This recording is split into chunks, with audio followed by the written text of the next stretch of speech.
social networks, and Hi. we'll get started now. Goodbye. Well, Thank you. I think we are live, so I think we can begin. E timata te karakia. Kia tau te rangi Māori e, o te rangi i tu iho nei. Papatua nuku e takoto nei, o te taio e awhi nei, ki runga i a tātou, ti hei wā mauri ora. Morena koutou. Kia ora. Nā mihi nui kia koutou mō tēnei hui tēnei ata. Thank you, James, for convening us, and welcome everybody. I haven't actually got the program up in front of me, James. I should have here, but are we doing the introductions first? Yeah, if you don't mind, please. Yeah. I'll pull that up. So apologies for that. I'm a trustee of Blue Cradle, Katherine Short, Toku Ingoa, and I work in a small marine environment consultancy called Terra Moana, and I will hand the rākau over to James as the next person on my screen. Kia ora tātou, ko James Toku Ingoa. I'm the founder of Blue Cradle, and this kaupapa today is about IMPAC, the Marine Protected Area Congress we all attended recently. About 18-20 months ago, we Blue Cradle Foundation, the Marine Research and Ocean Education non-profit organization that I founded, we collaborated and partnered with Te Rūnanganui o Te Aotearoa and Kura Moeahu and Tourism New Zealand, and supported by the Department of Internal Affairs, we attended the MPA Congress in Vancouver. So this is what we're talking about today. I'm looking forward to sharing. Ngā mihi kia koe. Thank you, James. Mereana. Kia ora koutou, ngā mihi nui, kia ora koutou katoa. Thank you for having me along today. It's really good to see you guys again.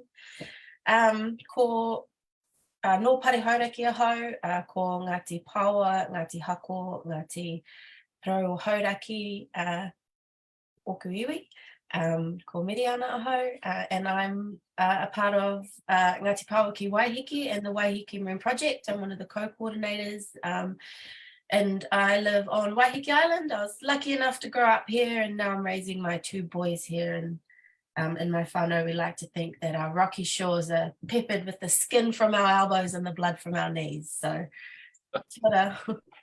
Yeah. Oh, thank you, Mereana. I've never heard that one before. That's brilliant. Kura. Kia ora tātou. Ko poki atua te maunga ko waiwhetu te awa, ko waiwhetu te marae, ko Kura Moeahu ahau. Kia ora, I'm the chairman of Te Rūnanganui o Te Aotearoa. I was privileged to be part of the delegation that went over to the IMPAC5 over in Vancouver. I live here, born and raised on my marae. Can take the man out of waiwhetu, but I don't think you can take the waiwhetu out of the man. Kia ora tātou. Mihi nui ki Kura. Harry.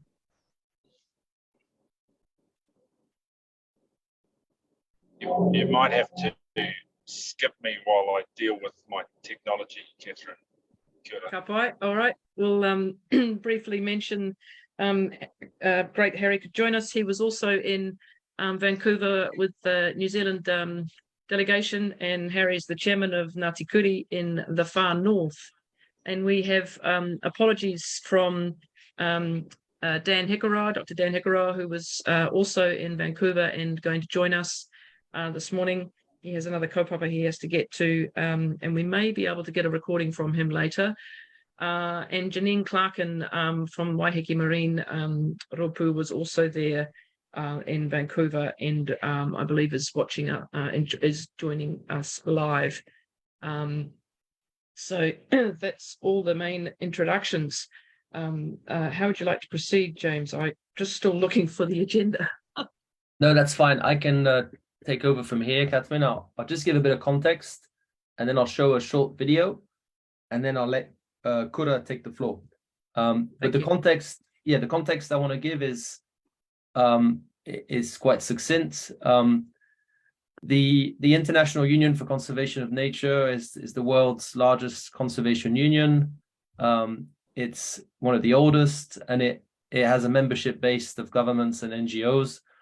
I believe, I think up to 2,500 members, states, I think over 100 states and state organizations. And so IUCN convenes regular meetings and conferences and events. And so one of these events that they've been hosting over the last few years is the Marine Protected Area Congress, IMPAC, International Marine Protected Area Congress. And so I attended the fourth one in Chile in 2017. And there were 3 congresses before that in Marseille, in the US and in Australia. And the 5th one was held in Vancouver.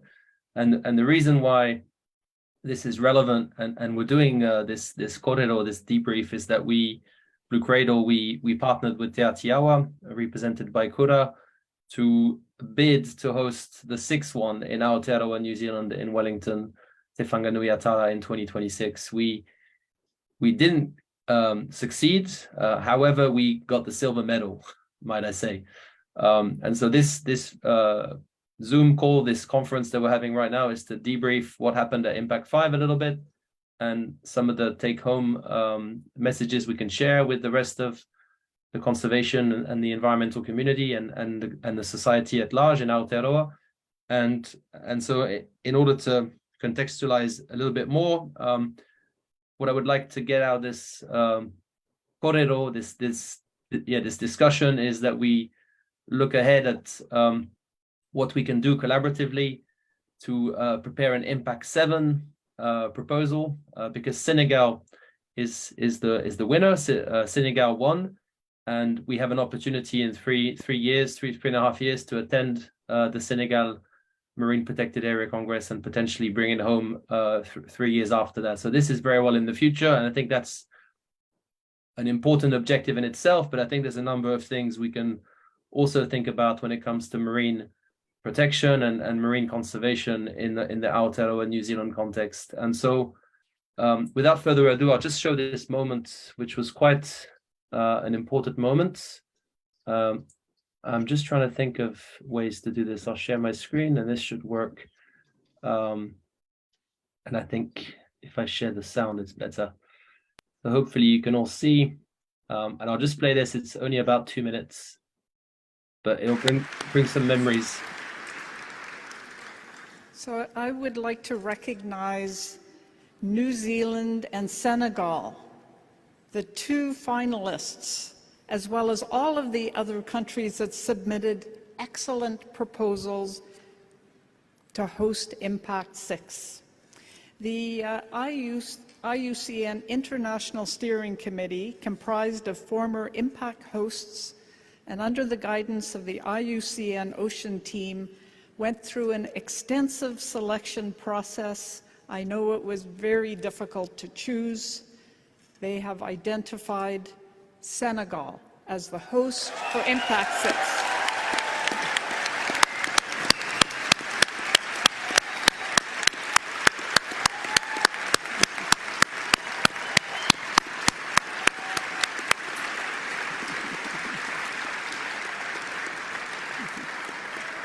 J'aimerais inviter les représentants du Sénégal à me rejoindre sur scène.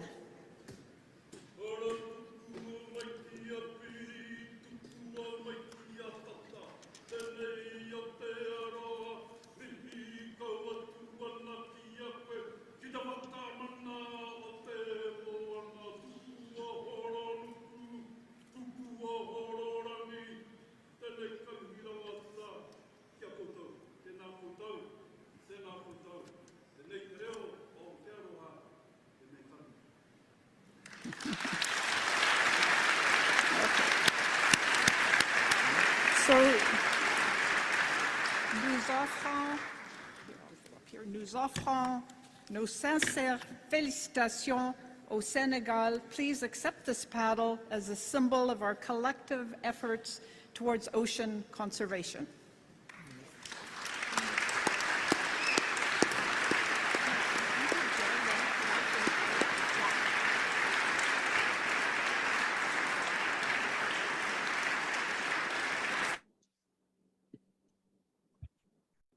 So I hope you all watched that and you managed to hear it and see it. It was a very poignant moment. And once again, we congratulate Senegal for hosting the next summit. I will now give the floor to Kura to share some thoughts and reflections on that moment and at large on the Congress that we experienced in Canada. Nā mihi kia koe. Tēnā koe, James. Tēnā koutou. Koutou e no o tāwiti atu o te anō rā he are tata mai mārunga I te uirangi. Tēnei uirangi, mārunga rorohiko. Firstly, tēnā koe, James, and just like to acknowledge this platform to communicate to those that are fortunate to link into this place, whether you are within close proximity to us or whether you are coming online from another country, tēnei ka mihi. The short ngeri that I performed is an acknowledgement to the winners, and you often see those reactions of celebrations, around celebrations, acknowledging people who either have received an award, in this context, the handing over of the Māori, of the life force, of the ethos of IMPAC5 to the next country, and it was an acknowledgement and respect of how we, from our Māori traditions here in Aotearoa, acknowledge the success of others. And so it was about acknowledging Senegal being the, I suppose, the recipients of the Māori of this kaupapa in marine protection, and that we definitely are looking forward to being part of the next one when those dates have been confirmed. I was fortunate to travel alongside both James, Mereana, and Harry, and also Daniel and Jane, and a small delegation from Aotearoa to be part of the participate in the IMPAC5 over in Vancouver. The takeaways I took from it was the ability to firstly to reconnect with our Pacific brothers and sisters. When we look at the triangle, Te Whike a Muturangi, or Te Whike, it encapsulates the Pacific Triangle from Hawaii to Rapa Nui to Aotearoa and back to Hawaii. The opportunity to reconnect with our Pacific brothers and sisters about the importance of protecting Te Moana Nui Akiwa. And when we connect with our brothers and sisters, there's a long intergenerational relationship, our whakapapa, in terms of our genealogical connections that have traversed through the many, many centuries, and we still hold dear to those connections with our Pacific brothers and sisters. And the same issues that we are facing, they are also facing the same issues as well. But an opportunity for us to actually come together and have those discussions amongst ourselves and the concerns that, as we have here in Aotearoa, about how to protect our marine areas. But also, I really want to acknowledge the Harry, who represented the Iwi Chairs Forum, which is a body of our iwi chairs, our iwi leaders. They meet regularly to discuss matters that are important to iwi, our various tribes, and how they can work through those issues, either as a collective of tribes, alongside with various stakeholders, whether it be government or other stakeholders. So Harry, mihi rawa tura ki a koe. Kia ora. The opportunity to have the iwi chairs join us is a huge, means a lot, because I am only one representative from one of our iwi entities here in Wellington in the lower south, but to have a representative from the iwi chairs is a really, really huge and important. It is important that the iwi chairs are with us with the next one and future. They play a very important part, we actually look forward to as we prepare for a second bid for the next conference. We look forward to that, and we definitely look forward to having the support of Harry and the iwi chairs. There were a lot of learnings from out of that, but also at the same time, the many other countries learned a lot from Aotearoa. Aotearoa is a small place in the Pacific, in the South Pacific, and the speakers that presented and represented Aotearoa,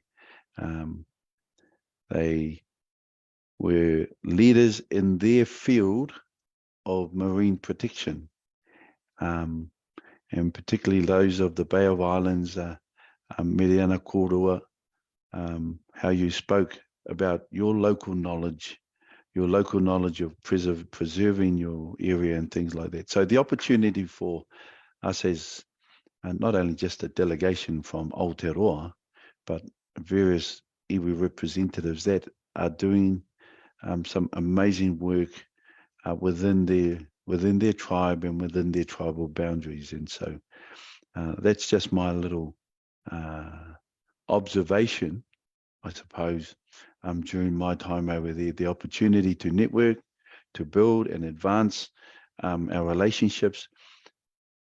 But if I can just close up and acknowledge both the team that's on here, and particularly with James and Katherine and Mereana and Harry, is that the possibility, an opportunity, if we could meet as a Pacific nation as we prepare for the next conference in Senegal, and that we just as a concept, it's just a concept at the moment, a thought, just to put out there the possibility of perhaps us coming together somewhere in the Pacific. And I think, as we talked about it, Harry, Tahiti is the likely place, with Tapu Aotea being the most sacred of places where our wakas departed, as an option. So, no reira mihi rawa atu rā kia koutou, kia wakaronga mai rā ki enei kōrero e pāna ki tō mātou arenga ki te tangata whenua o reira i Vancouver. And finally, I really want to acknowledge the mana whenua, the local people, the local tribes of Vancouver, who actually expressed their manaakitanga in their unique and tribal way. Nō reira mihi rawa atu rā kia koutou. Kia ora, Kura. Thank you so much for your kōrero. I will remind everyone of the tribes that we were hosted by. There were, just bear with me 1 second, the Tsail-Weltooth, and the two other tribes. I apologize, I can't find my notes. Here we go. The Musqueam Indian Band, the Squamish, and the Tsail-Weltooth. So we want to thank them for their welcome in Vancouver. We had a wonderful time. And we have Harry, so I will switch the schedule around and I will give Harry Burkhardt an opportunity to respond to Kura. The floor is yours, Harry.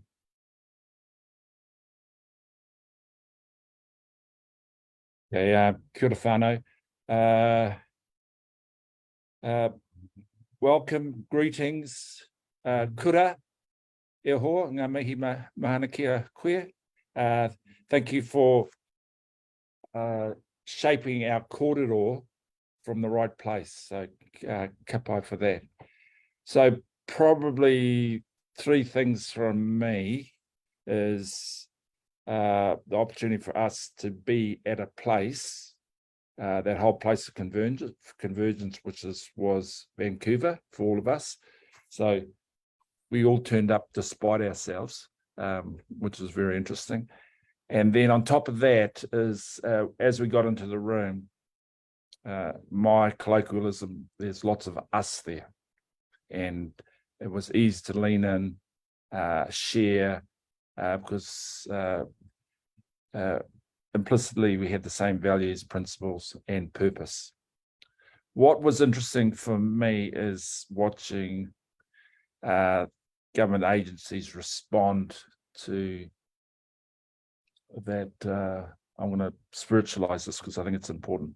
That Māori that finds a space when people bring the purposes to the room together. So there was a wonderful opportunity to demonstrate that in a respectful and silent way.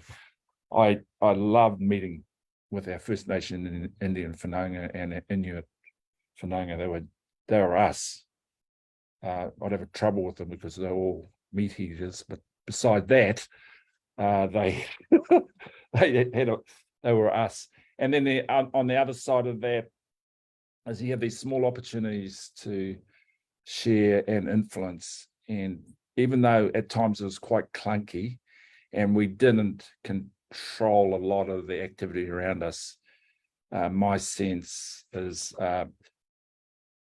we achieved what I think we were meant to achieve, in my view. So we've got government agencies, we've got people like us, like James and Katherine, who want to be on this waka of humanity that changes the way we behave, respond, and the re-articulation of Papatūānuku. As we do that, we're going to have to build relationships. So that's the second bit that I get out of the back of this. So it was lovely catching up with Pew Foundation and Bloomberg and all those people. So there was another part of the meeting after the IMPAC5. We were able to get across a number of people that we would not normally do that. So for me, it was wonderful to know this rōpū had been there to prepare the place. So just full acknowledgement to ringawera in some respects, but not in a diminishing role, because we all have a purpose. So that second bit is I did manage to talk to Minister. I'm just trying to pull my notes up here.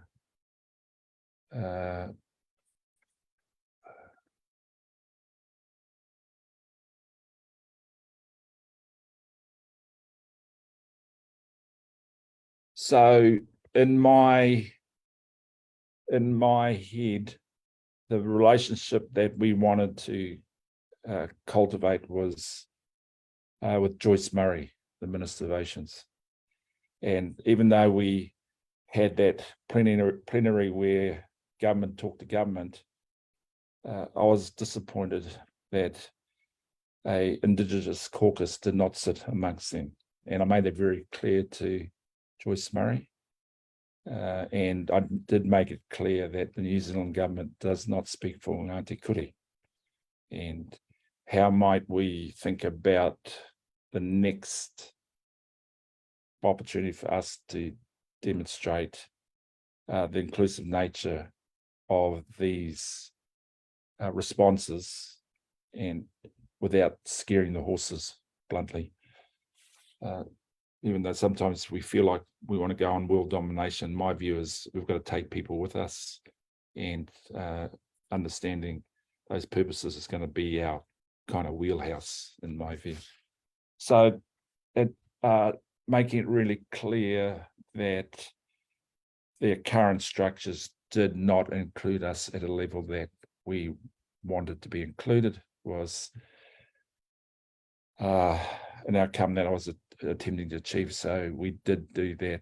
I got a lovely letter from Minister Joyce and Minister for Environment, and also a thanking letter, which you guys are written in visible ink in there, by the way. And then also got a lovely letter from the woman I first met in Lisbon, which seeded the ideas how they could instruct a meaningful meeting of government agencies and Indigenous groups. So that's the second bit. So I'd put a smiley face to that. I've got to park my impatience to see the bits forward. The third bit is the bit I'm interested in, and even though Senegal is a way off, and I think we talked about it briefly amongst the straw poo, is how might we see a meeting with ourselves, our Polynesian brethren, and using the symbolism of tapu tapu atea, and we had our whanaunga from the Tahitian government all over this as well. So I'm really interested how we do that and when we do that. Understanding the why is us bringing the conversation back to ourselves to shape the further narrative. There's power in their collectives, particularly from those Pacific voices. They are powerful voices. And if you're taking a climate response lens, it's the bottom half of Papatūānuku. I'm not sure if that's the right way to refer to it, but the bottom half of Papatūānuku that is being impacted exponentially because of the top half, the Western countries in the Northern Hemisphere have been mercant in their behaviours and tend to hold on to the orthodoxy of those economic models. We have in our whakapapa this lovely little sweet spot when we don't have to start from that position. And that's a lovely reminder of the mutability of our whakapapa. We need to think of whenua as contiguous of land and sea. Wai tai, wai Māori, all those concepts, Kuri, implicitly that's built into our reflexes. We need to expand those concepts so our Polynesian brethren can touch it with provenance. So that third bit is the bit I'm interested in, and I'm happy to roll that up and put the energy of iwi chairs and iwi individuals and NGOs and the government behind what that might look like, because in my view our response needs to be exponentially increasing, not linear responding. So I'm interested in that. So just putting that on the floor. If you want to, if 2026 is the next one away, my sense is too far away. I don't know when it's appropriate, but if we were able to roll ourselves up in a way that we're just sending out invitations to that rōpū to say, haere mai, ngau mai, come and join us at tapu tapu atea, for example, and let's talk about how we see this, how we see the solutions, and with the support of the New Zealand government, I think we can go a long way. So put that side, and James and Katherine and others in the world, you can help us shape that. Kura and I got so much on our plate, we just need other people to bundle it up and push it in front of us and go from there. The next bit I'm interested in, just as an update, you would be aware that iwi leaders rolled up the Oceans Leaders Group. So Bella and I at the moment just looking at the terms of reference. Those are just processes that keep us safe, bluntly. And then we're presenting those to iwi chairs in May. I attended the Te Ao Kaimoana AGM, significant shift of influence back to iwi in the Māori fisheries reforms or amendments. So we're in the submission process back to select committee about how might we see that. From Ngāti Kuri and Te Taonui, we're hugely supportive of those initiatives. We also, and it was discussed at Te Ao Kaimoana, that the review date is another 10 years away or whatever. Our sense is we need to review when appropriate rather than hitting a stopgap that legislation tells us to do. So that's an integral shift in about how might we respond. In terms of the Kermadec Ocean Sanctuary legislation, we're hopeful to see it through legislation shortly. There'll be some things in there Ngāti Kuri will support and won't support. However, as we're all familiar with, and I've said this to David Parker, just when you ask us to swallow dead rats, make sure there's sesame seeds on them so we can live with the process. So in terms of macro settings, I think we've got all those components in the room that allow us to change, transform meaningfully. So let me leave it at that. Open to thoughts, provocations, all that stuff like that, because a lot of us are moving into grey and some of it's uncomfortable. I love grey, by the way. So anyway, kia ora everyone. Lovely catching up. Back to you, James. Kia ora, Harry. Thank you. Butt in briefly first. I've got two provocations for you, Harry, but we'll hear from Mereana first, I think, isn't it, James? Yeah, actually, I was next, but that's fine. I can digest a bit more and give my thoughts later on. I've also got a short film, and I just want to reassure the audience that are watching that if there are questions that you'd like to ask the panel, you can put them in the comments or on the live chat box on Facebook. You can just ask a question. I will then take a few minutes at the end. We will make this session a little bit shorter than originally intended. It will run until 11:30 because Kura has to go to another appointment. So we've got just under an hour left. And yeah, Katherine, you wanted to speak next, or yep. Yeah, let Mereana, let's have your reflections first, and then I'll jump in with a couple of provocations. Sure, Mereana, the floor is yours. Kia ora koutou. Thank you again for having me. I was just wondering, can I share my screen?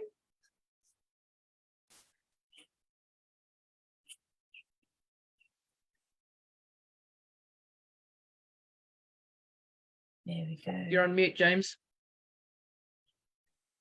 Yeah, that's what I said. Sorry, you should be able to do it now. Great. Okay, all good. Just because of the way I am, I got a little bit nerdy and I prepared a slideshow. So for me, this was the first time I actually went over to the Northern Hemisphere and was in an environment where I was actually surrounded by a number of other Indigenous groups from around the world. So there was a lot to learn and a lot to take in and a lot to digest afterwards. So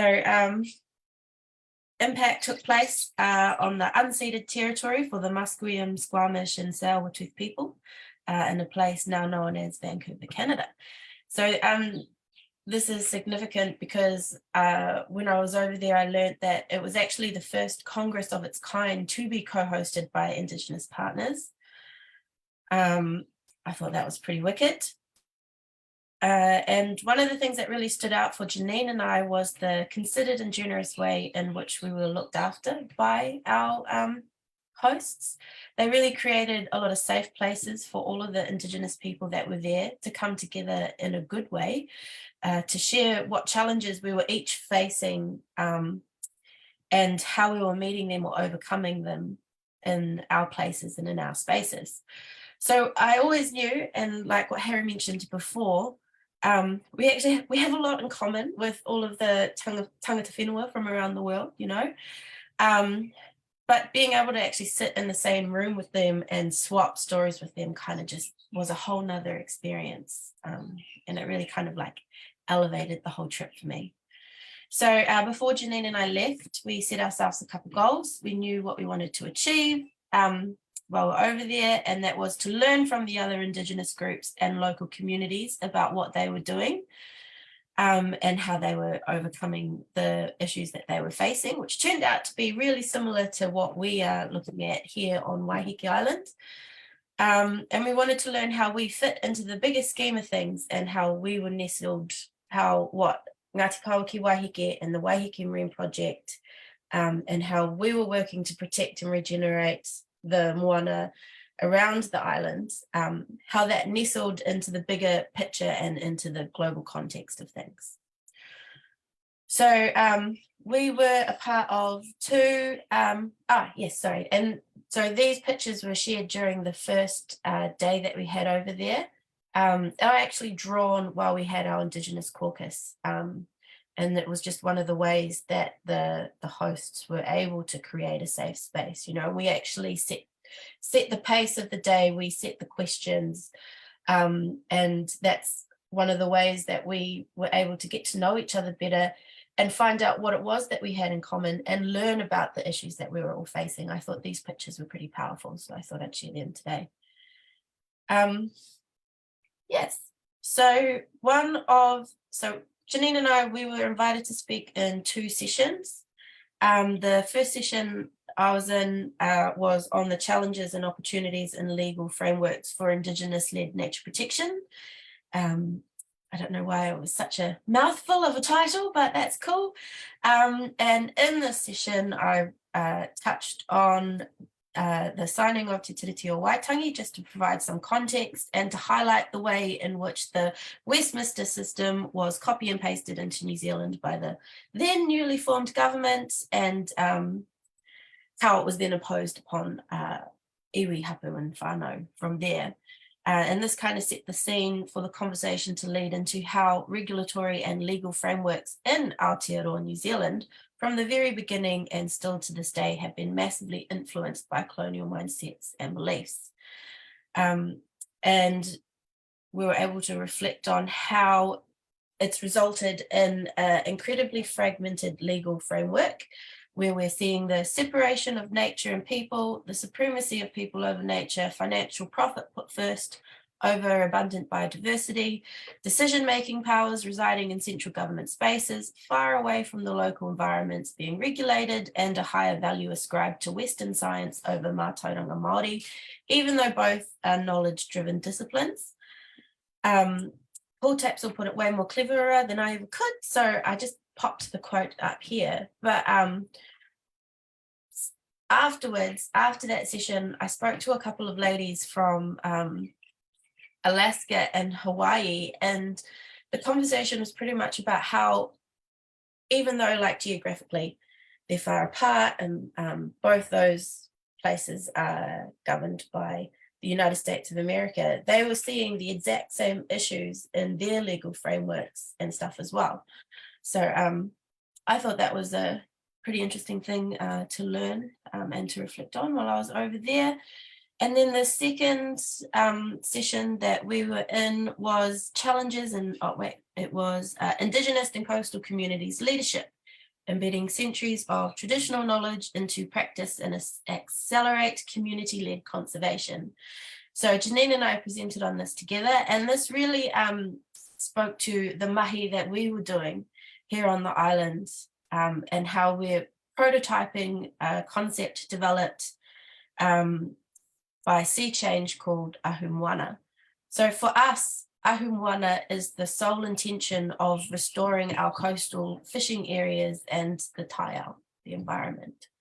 It's a holistic way which allows mana whenua and local communities to co-manage coastal areas around their motu, around our motu, with the combination of Mātauranga, the knowledge that we hold as the local community here, and the citizen science and observations from the fishing communities and other stakeholders that come in as well.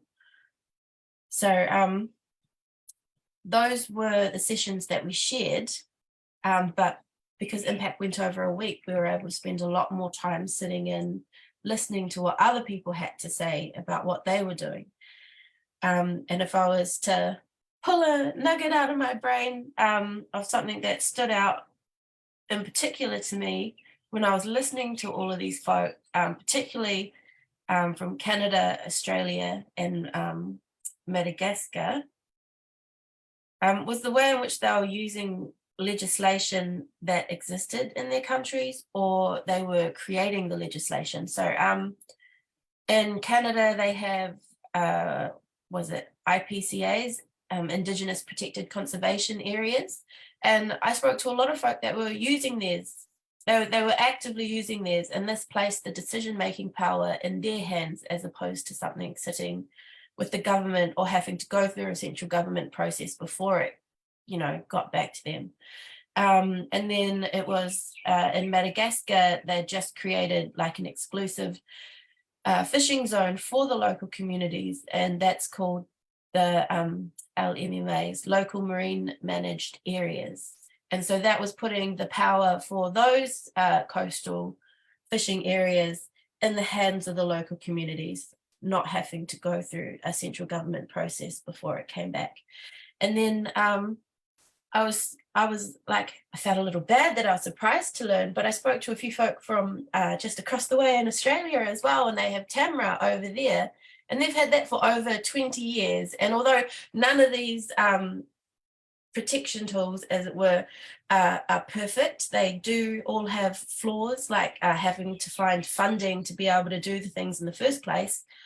They've been using theirs, and that again puts the decision-making power on how to manage their local areas into the power of the people that are actually on the ground, you know, the ones wearing the gumboots, going out and doing the mahi. So I thought that was a pretty interesting takeaway from me, because when I come back to the island, we've got folk here wanting to put a marine reserve off our northern coast, which I consider an extremely outdated piece of legislation. And it really makes me wonder why we don't use things that we do have available, like taiapuri and mataitai or something like that. Because we don't really seem to know much about what those are here, and we don't seem to use them so much here in the North Island. And then, so I feel like I've kind of come away from IMPAC with like a huge sense of curiosity about how we could better learn how to use the levers we have available to us, or just plumb create new ones. So yeah, in particular Rahui. And I think that's probably where I'm going to start satisfying that curiosity, is by learning a lot more about Rahui and how we can use them to protect and regenerate Waiheke. So overall, if when Janine and I spoke last, if we were to boil down 3 things that we learned while we were over at IMPAC, it was the centrality of whanaungatanga and how it's something that it didn't matter where you were from, being able to take care and nourish our relationship was really central to the success of anything that we did. And then the power of whanonga, not just our connections with each other, not just our connections with te taiao, but also making that te taiao, te moana are able to be connected to themselves and to each other as well. And so being mindful of all those connections and the different ways in which we connect, I thought was quite powerful. And then the importance of kotahitanga. So listening to yourself, Harry, and Kura talk about coming together as all of the Pacific nations, I thought that was a really amazing example of a way in which, you know, us folks wearing the gumboots could really come together as one, as Hinana said, and start acting as one, you know. So that's the reflections. Namihi nui, Mereana, that was terrific, and what a lovely combination of reflections of yourselves who were there. I just want to add to your last slide. I think another observation from watching you all there, I wasn't with you, of course, but watching you all is the comfort and and in fact generosity of being able to engage with such open spirit, and that we all do this work, speaking for myself now as well, because of our deep personal connections to Taiao, to Papatuanuku and the Moana. And it's, Harry and I were reflecting on this post Lisbon conference as well. It's almost like the Western world, or the Western science world, is saying to the Indigenous peoples, help us be a bit more spiritual, please, because we're not quite comfortable with that in our Western science frame. But in actual fact, that's the passion that brings just about everybody into this arena in the first place. And so traversing that more actively, and Kura talked about this with Modi and Wairua, and so did Harry earlier on as well. James, do you want to give your reflections before I jump into the provocations, just because you were also there? Yeah, kia ora, Katherine. Thank you for the opportunity to speak. Thank you, Mereana. That was really, really like important, and it also reminded me of what I thought as well. And I really acknowledge what you touched upon, Mere, on the tools and what we might think of, ways forward and outdated legislation. And I will share a little bit about that, because my background is communications, of course, but it's also marine science and policy. I've got a master's from Edinburgh, and what I focused on there during my studies was marine protection design and effectiveness. And so what I learned, and I'm still learning, of course, and I think a lot of the conservation community that's working on the ground or on the water around the world is still learning, and it's this issue of ownership and equity. And I think from attending sessions at IMPAC5, I could notice the increase from the previous summit in Chile in 2017, just an increase in these conversations around equity and sharing and local ownership of, I guess, decision making, natural resource management, right from the design phase, from the design stage. So when you think of ecological restoration, and you can think of the legacy of Bill Ballantyne in Aotearoa, New Zealand, and the father of marine reserves, might we call him, and the ecological success and the demonstrated evidence, and you've got hundreds of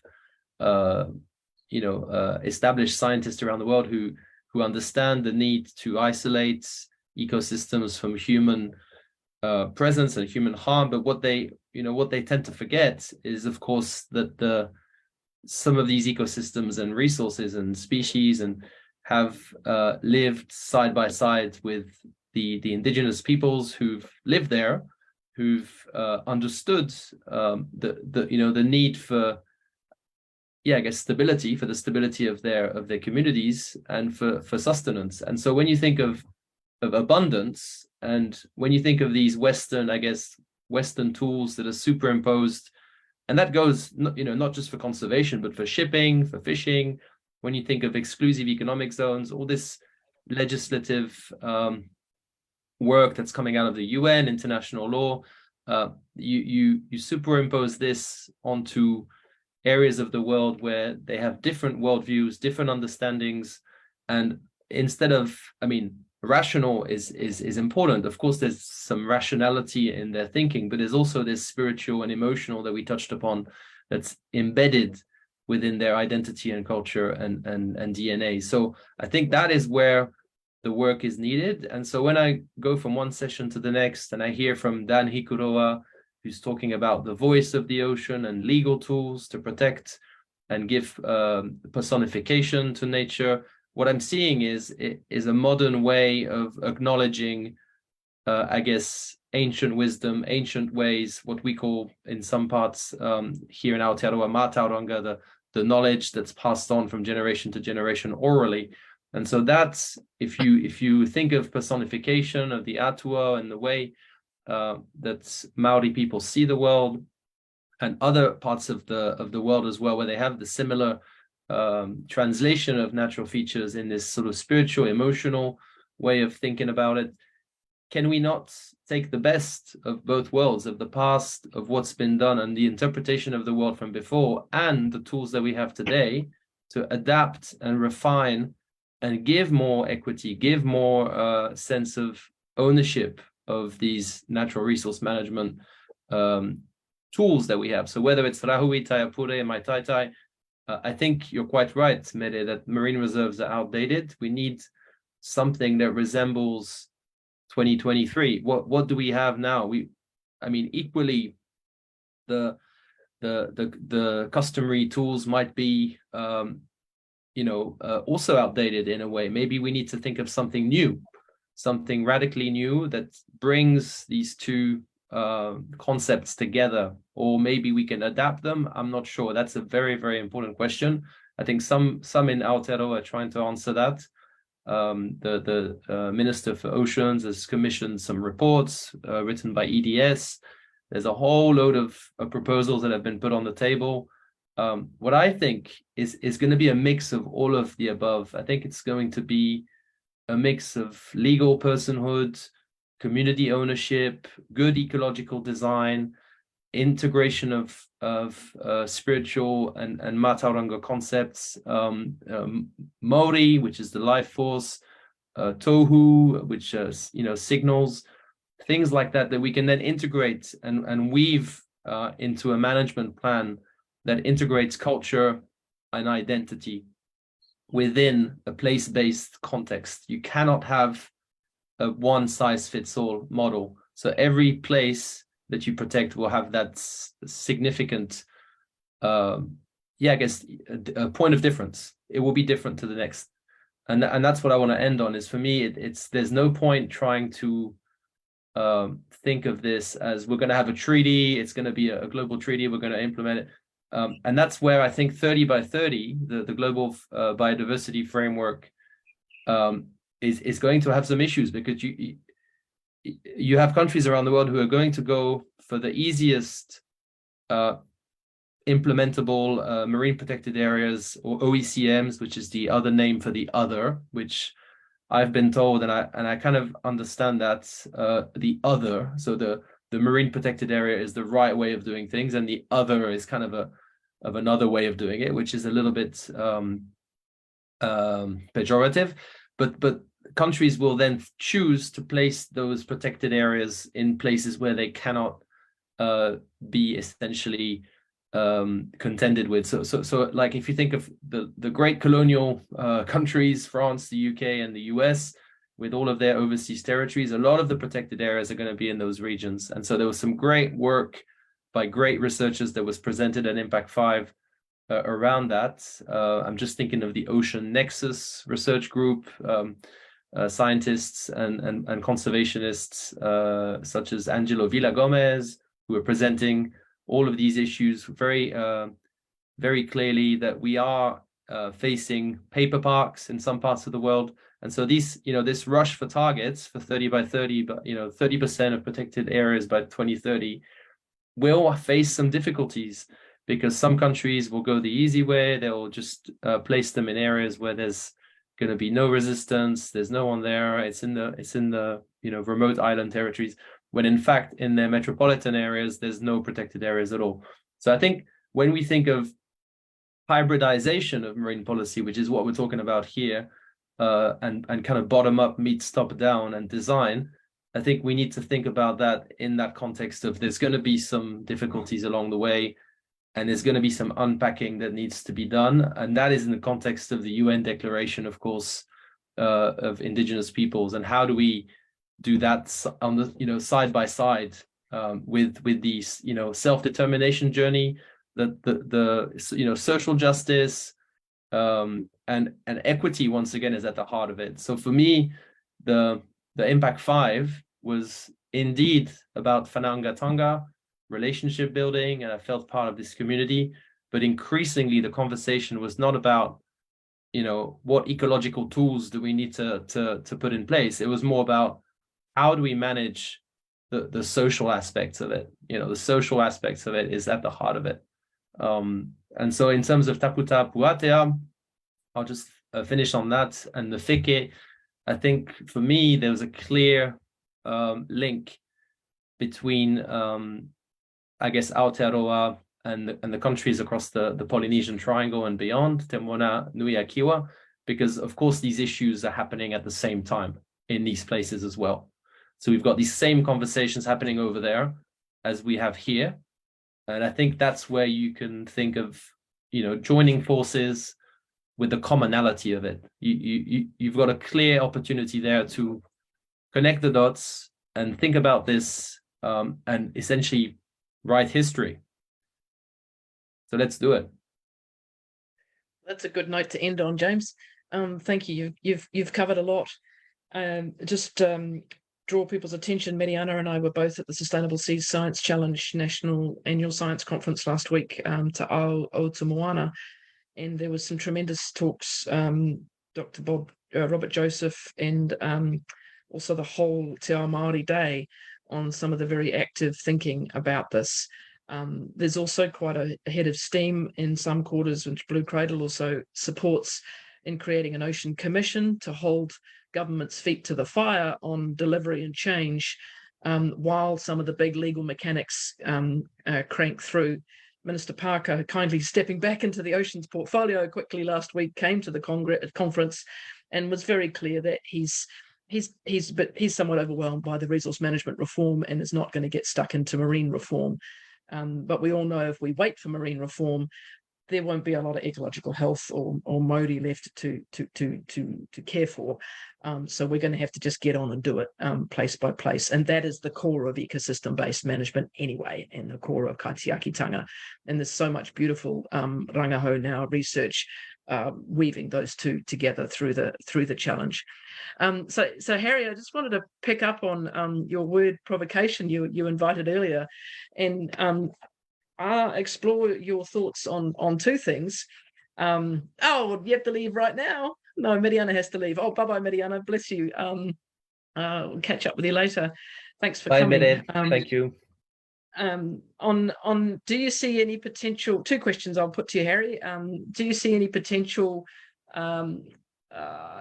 engagement at the iwi chairs level with IUCN, given IUCN is a membership body of governments and NGOs, and the iwi chairs is neither, but it's a formal national body of New Zealand? Is that a way of engaging with this shaping of this next round of dialogue globally? First question. And the second one is, how do we pay for it all? Can we pull together a national marine collaboration philanthropy kind of work program to actually capitalize and bring together many of the interested funding sources that do want to help support this mahi? You're on mute, Harry. So, not that I'm squirming away from your question. I think what you're asking is, how do we engage with those who are important on our tipa haere? So I think that may be many as opposed to few. So let's dwell on that and just colour in that space. The bit I'm interested in is the iwi chairs has a unique value proposition. No one can replicate what we do. So it's, to be blunt, it's for us to cock up Kura, and our tūpuna won't let us, and our mokos will box our ears if we do. So that's a lovely little sort of bookend to that conversation. So I would be, my sense is the IUCN could be part of, but my filter for kaupapa is you work easily with people who have similar values and principles, and I would just use that filter. Haere mai, no mai. Then the second bit, the funding. The funding's really important. It's how we don't turn this conversation into the funding, and but being quietly having a crocodile eye on that.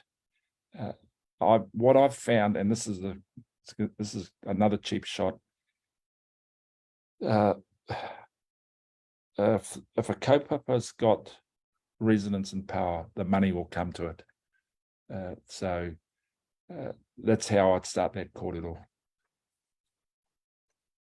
I wasn't sliding away, by the way, just finding another way to answer. So did that cover your questions, Katherine?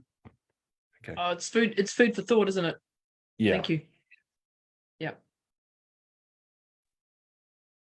Kia ora. No, thank you for that. I'm interested to hear from Kura on that, actually. Do you have any reflections on I guess everything that we've discussed and steps forward and ways forward?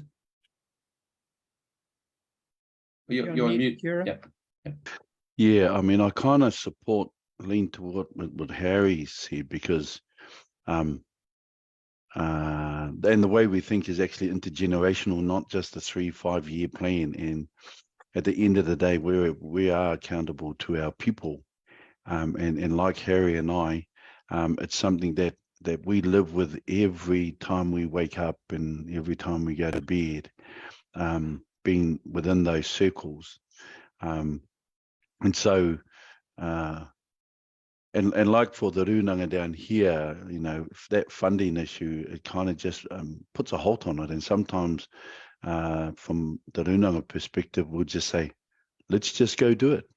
Yeah. And by just doing it, it happens, and then the funding comes later. I think it's just like that movie, Field of Dreams, build it, they will come. And so the Rūnanga has always been that way of thinking, thanks to our Uncle Kara. He's always just said, get on with it, mahi te mahi.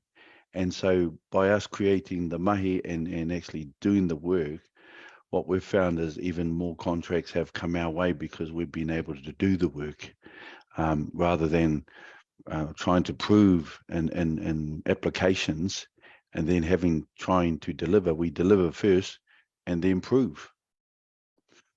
And so that's always a stance that the Rūnanga, and particularly, and I know no doubt Harry's heard these words many a times, as I've heard them, mahi te mahi, get on with it. Yeah. And so that's my context of it, and I think we have to work with people who have a similar understanding of Te Ao Māori worldview, and it connected with all our Indigenous nations, particularly our Pacific, particularly our host nations. While we were there, there's that, how do you say it? There's that unseen code of ethics, and it all goes back to Te Hawairua and our ancestral connections. And I think we must continue to do good to others, because what we do good this year can probably turn around and come back just as much as tenfold in 2 generations. And that's probably how we as Māori think. We're always thinking the next 2 generations. And so for us, for me, that's where my whakaaro is. And maintaining I like the concept of the Pacific nations coming together and preparing ourselves for, and so that we have a collective voice before we head to Senegal. Kia ora, Kura. It's very poignant. I think for me, it's along those lines as well. We need to, the foundations are there. Now I think we need to bring everybody together, and haremai, as you said earlier, Harry, as well, and who wants in to this kaupapa, and I think we've got a few more minutes, and I wanted to play the film from IMPAC5 just as a memory, and also to hear from Dan, who's in the film. So I will do that now, and then we'll have some final closing thoughts. So without further ado,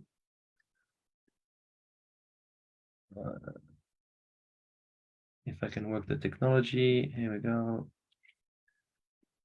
And let's enjoy this other memory from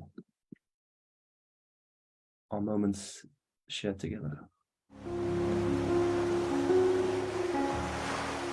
Today, we don't have time.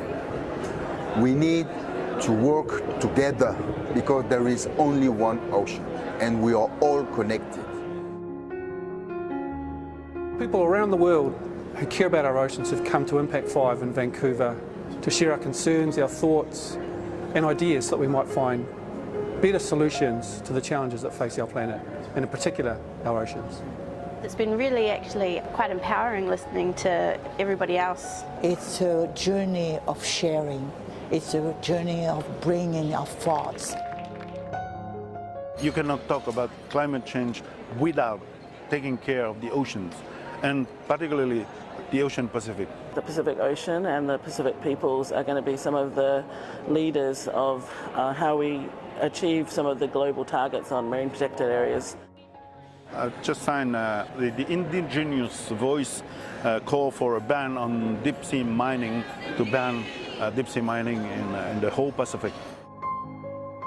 What has happened here is that there's been engagement of Indigenous issues throughout the whole agenda, and I think moving forward that only needs to strengthen. What is connecting us? It's that holistic way to approach the ocean, to look at the ocean, not always to take it from the ocean, but to give it back. Give it back. Apology to our ocean is needed. And I think it would just be like an amazing step forward if we were to see a Congress like this be led by Indigenous people. If 80% of biodiversity is already being protected by Indigenous peoples, then we need to go somewhere where there is a strong Indigenous voice already. Aotearoa New Zealand, situated down in the bottom of the Pacific, is actually linked through our concepts of connection and ancestral navigating and pathways throughout Polynesia and then beyond, because it's the ocean that connects us, it's not the ocean that divides us.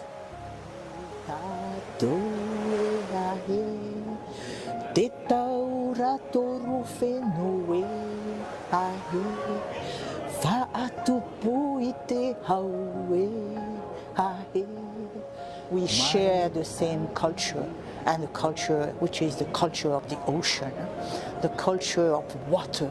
Our ocean is a living entity, and it's connect us. It's our home. As Indigenous people, as Maori, Polynesian people, we are not talking about conservation, protection, preservation. We are talking about responsibility, balance, reciprocity, interconnected union for protecting the nature for our next generation. We are responsible for around 2 million hectares of land and sea in Aotearoa New Zealand. Our work in Voice of the Ocean was inspired by our government, who gave legal personality to rivers, to forests, to catchments. Instead of putting humans first, it puts nature first. This kind of an opportunity to be hosted brings our voice together as one nation and one people. Especially for Pacific Islanders, it would be a great uplifting of even more support and advocacy.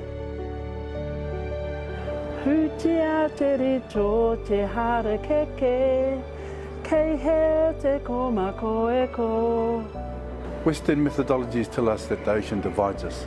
We as Māori have always known that it's always brought us together as whānau, particularly with our Pacific brothers and sisters. The Polynesian Triangle, the bigger place set by the same people all over the years, and we're still there. So our solutions are probably the best heritage that our ancestors give us, and we have to share with all the world.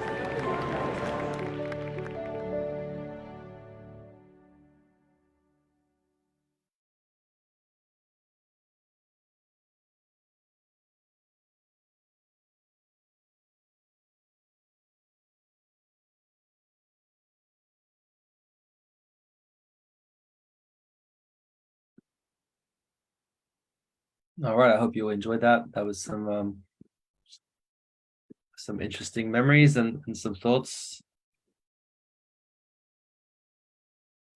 And now we have a few minutes before Kura has to dash, just for some final thoughts and reflections on the kōrero, the conversation, the discussion, and the kaupapa. What I will say briefly is that Blue Cradle, the organization that I represent, that I founded, was built on on this promise of partnership, co-design, collaboration, and we'll continue on this journey and path. And we want to continue to support these initiatives, and we will hopefully by 2026 in Senegal, we will hopefully attend and prepare with you another proposal. And I hope that can be strengthened by what we talked about before. And in terms of tapu tapu atea, I think we very well believe in the connectivity aspects of the Pacific, and so we already have links with Tahiti through the connections made at IMPAC5, but even beyond. I was given this by the Minister of, I don't know if you can see it, there you go, by the Minister of Environment of French Polynesia. It's called the Great Blue Wall of the Pacific, and it's essentially the Great Blue Wall of the Pacific, and it's an ambitious program by the French Polynesian government to collaborate. So I think that there's an open door there for thinking and planning, and I think funding, of course, as we discussed, is going to be key. So yeah, I'm really keen to continue thinking about this, and even in 2023, 2024, as we move ahead, what can we do as well on the ground that actually embodies all of what we've discussed in terms of our values, in terms of what we're trying to do, trying to say. And I think that's a big question. And so I was keen to follow up and have a Wānanga style discussion, kanohi ki te kanohi, so we can think about that. And so that's probably it from me. But yeah, super stoked that we got to this point, and I'm really excited about the future.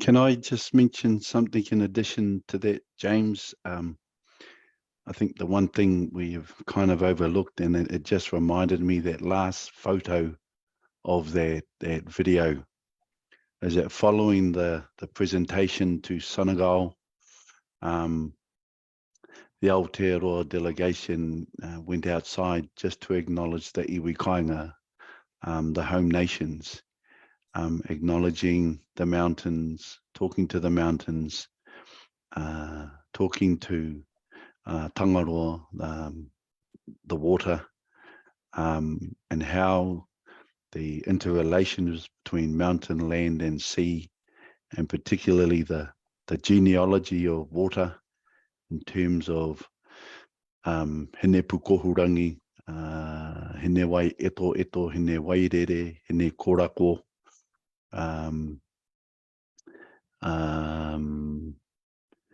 hene moana, and hene wai tōta, is the evolution of water from the mists of hene pukohurangi, the density, and to the condensation, to hene tūpare maunga, where the water is gathered up in our traditional water reservations in the mountains, and then slowly starts to trickle hene koraka, the lunar droplets, and then starts to slowly trickle down into hene wairere, where it starts to flow down the mountains into the ocean.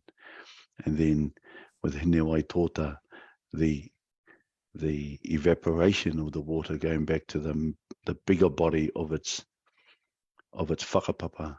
There's just as that much density and water and dampness in the universe, if not more, than there is on Earth. So the whole whakapapa connection between the Ranginui and Papa Tuanuku, universal space and solid matter, Sky Father, Earth Mother, for us. And so the Aotearoa delegation went to go pay acknowledgement to the home nations to their mountains, to their ancestral mountains, to their ancestral water tributaries for hosting us there. So I just wanted to end with that, James. It was a beautiful karakia that we had that night. Yeah, kia ora, Kura. It absolutely was. And yeah, I was honored to have walked alongside you and to have been on the waka. And I look forward to continuing this journey. I've just got one comment from the comment section from Philippe, who says, it's not a question, it's more like a comment, who says he's backing Katherine and your comment, Kura, about bringing Pacific nations together. This is Philippe Jarbeau. I think or at least some of us know him. He was the person that set up the IUCN Oceania office in Suva, and he says that the IUCN Oceania office is an important ally in this journey, and yeah, I would agree. And Patricia from I believe the Pacific region says Vinaka for this debrief. Harry? Well, just some final comments from me, and what the video reminded me is we've got the narrative right. So we're all virtually saying the same things. The bit that I'm interested in, Mereana, is the bit that we're all working towards is how do we find grain responses and have at place initiatives there. So that's boots on the ground at place.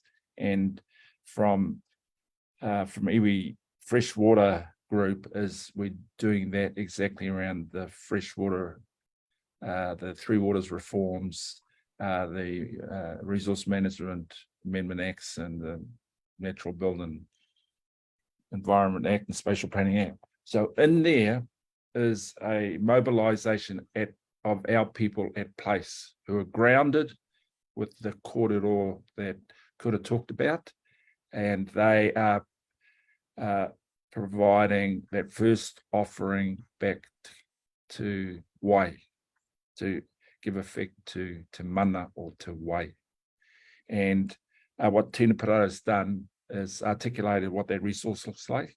And so if you take out pipes and water, so those with pipes and water are kind of have a zero-sum game of this. The ones who sit outside that catchment and have their wife fall out of the sky or gets dragged out of a bore, these are different considerations, especially when that water is polluted. And so Tina Para's reflection of that is we all need 30,000 people to give effect to us exercising our mana over our wai. Now, if you apply the same lens over our aspirations around puna ora, or the well-being of our oceans, we need to think about what that execution plan looks like. If we've got the narrative right, and if we want to be effective, my sense is we need to be talking to those people at place. And from a Ngāti Kuri perspective, we know those whānau in Hawaii who are working at place, those whānau in Rapa Nui working at place. So I think one of my aspirations is to understand how we acknowledge that and amplify it, and that'll allow us to manage those resources in taonga in our way. So that's where I think we need to go. Kia ora, Harry. Thank you, That's Harry. very thoughtful. We just had Kura had to leave, so acknowledging Kura for his words, and I think we've come to the end of our kōrero.